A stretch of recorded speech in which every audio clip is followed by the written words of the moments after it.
तर मित्रांनो, आज आलो आहोत आपण रेवदंडा बीच वरती फिरायला. खूप जास्त गर्दी नाही इकडे, तुम्ही बघू शकता. दुपारचे 12 वाजलेले आहेत. आम्हाला यायला 3-4 तास उलटून गेलेले आहेत. हे बघू शकता, हे आमचे आहे ऑफिस गँग. हे आहे गौरांग शेठ, राज आणि गजानन. असं बोलू नये, लॉगिंग करतोय ना मी. सगळ्यांनी स्माइल द्यावे. आता बोला, काय करायचंय पुढचा प्लॅन? मला वाटतं इथेच आपण व्हॉलीबॉल खेळायला पाहिजे. गर्दी कमी आहे. जेवण नाही, जेवण गर्दी जिथं आहे तिथं पुरी बिरी बघून मस्त भाई मस्त. विषय कसं तुम्हाला माहिती आहे का मित्रांनो, या गजाननला वाटतं हे बीच नाही, जरा बीच दाखवा.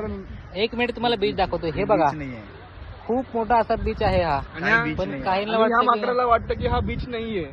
या माकडाला जरा तुम्ही कमेंट मध्ये शिवाय. हे बघा, इथे लोक फुटबॉल खेळतायत, व्हॉलीबॉल खेळतायत. हा बीच आम्ही पण सुद्धा बॉल आणलाय. बीच बघितलाय की कधी? याला भाडवला पोरे बघायचे, त्यामुळे बीच बघितलाय कसं असतं.